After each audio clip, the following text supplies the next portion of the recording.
So there's a new report from the January 6th committee. There's a bunch of new documents that were released. I don't know if I'm too excited about them because I'm very, very cynical about this, but let's get into the details anyway. So according to Politico, you have the January 6th committee that is claiming that they have evidence that Donald Trump himself had violated multiple laws by attempting to prevent Congress from certifying his defeat in the 2020 election. So again, this goes back to the election conspiracy theories that have been pushed by Donald Trump.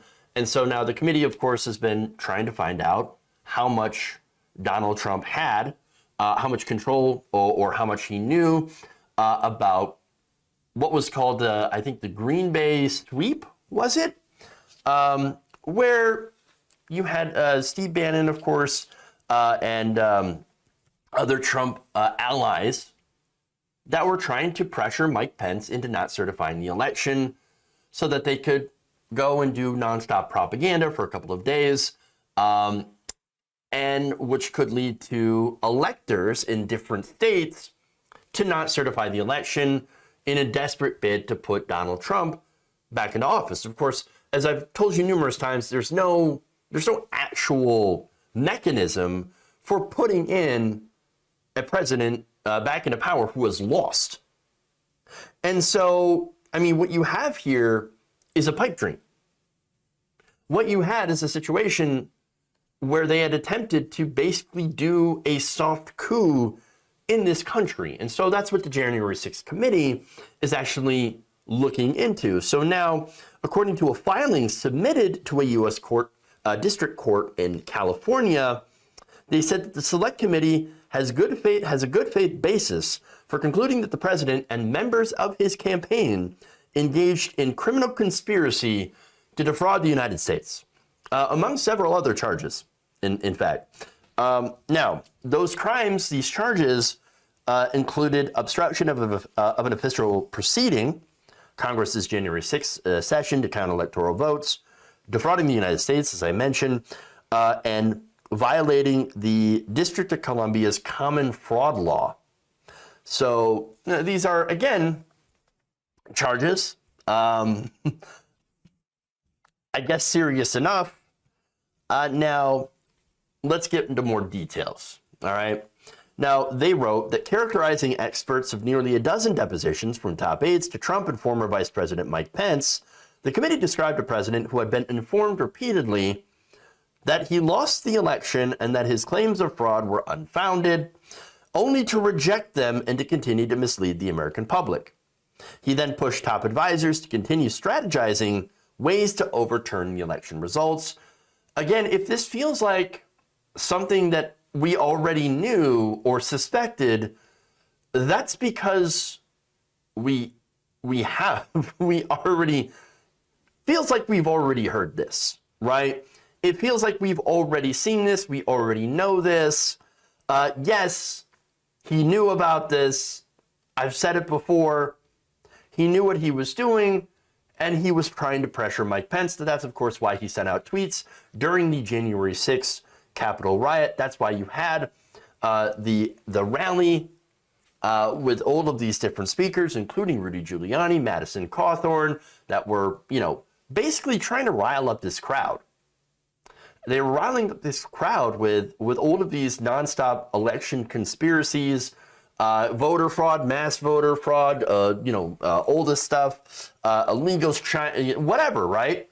All these different competing conspiracy theories to explain how Donald Trump had lost the election, but didn't actually lose the election.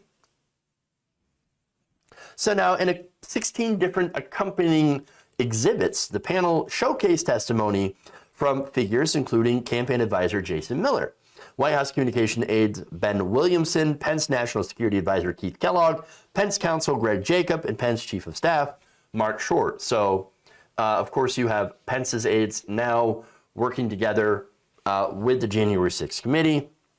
Now, the top Justice Department officials also provided testimony revealed by the panel Wednesday night that included Acting Attorney General Jeff Rosen and his top advisor Richard Donahue.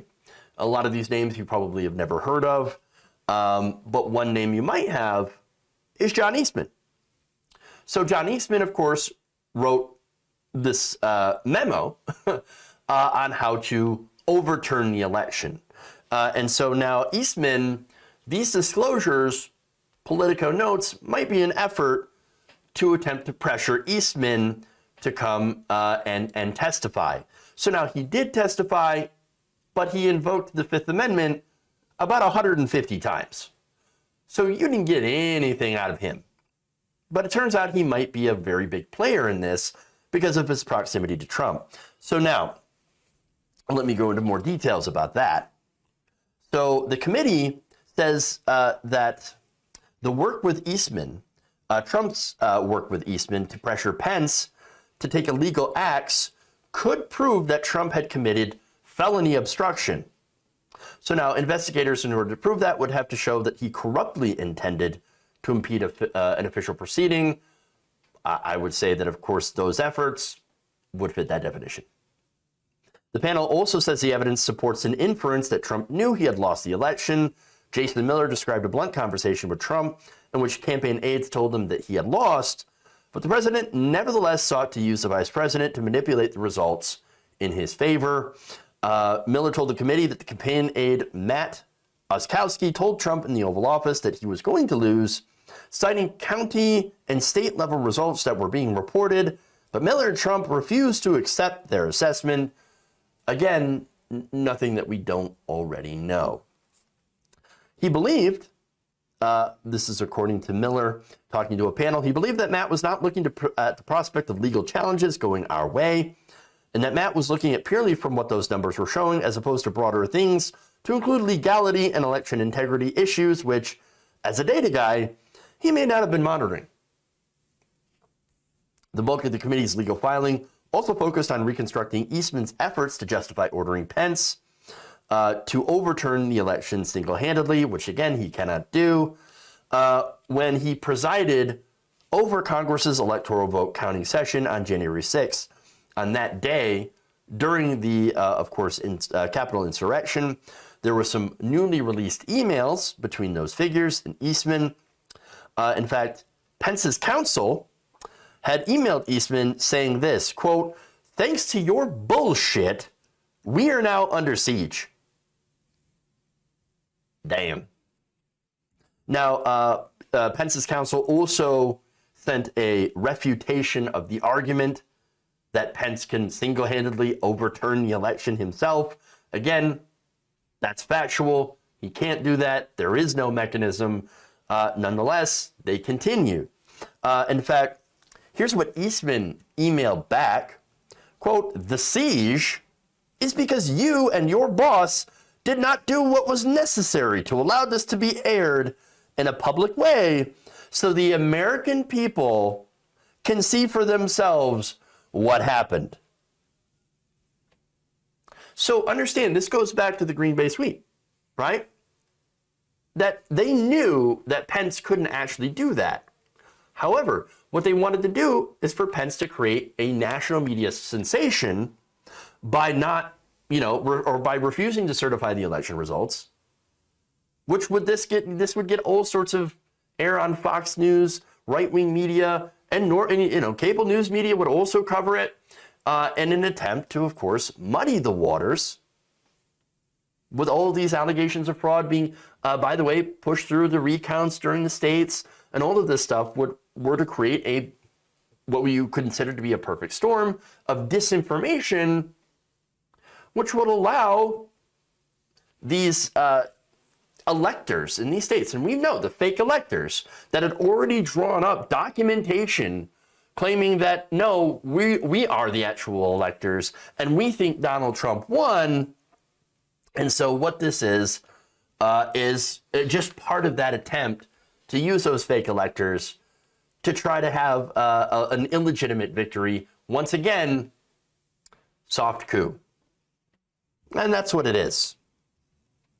Even after the exchange, Eastman had made one more final plea to convince Pence to stop the counting of electoral votes, acknowledging, and this is important as well, that it would amount to a relatively minor violation of federal law known as the Electoral Count Act. hey, it's okay. Yes, we're going to break the law, but it's relatively minor. To try to steal an election. Wow. Plaintiff knew, the committee wrote in his filings, that what he was proposing would violate the law, but he nonetheless urged the vice president to take those actions. So there's Eastman. And so again, all of this is to try to get Eastman to come clean about Trump on the record, which could lead, of course, to actual charges. But here's the thing, too. Why am I skeptical about this? Well, because we've seen how the system protects Trump. We've seen how Republicans went out of their way to protect Trump during 2 different impeachment inquiries. That said, of course, look, we're seeing this documentation. Yes, it looks damning, but once again, my cynicism takes over.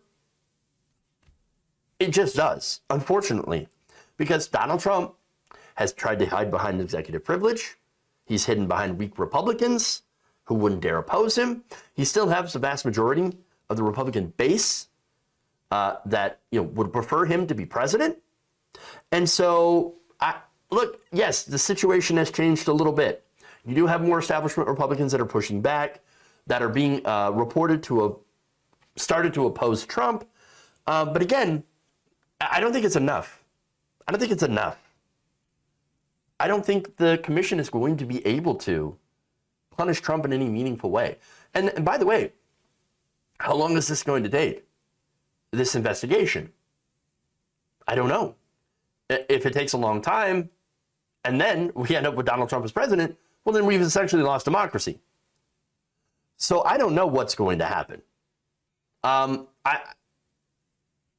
It's just one of those things where I think I'll believe it when I see it, when there is actual charges and when there is some actual justice for what Trump had done during January 6th and afterwards. So, and by the way, we also have to have a Justice Department that is willing and able to actually go after them.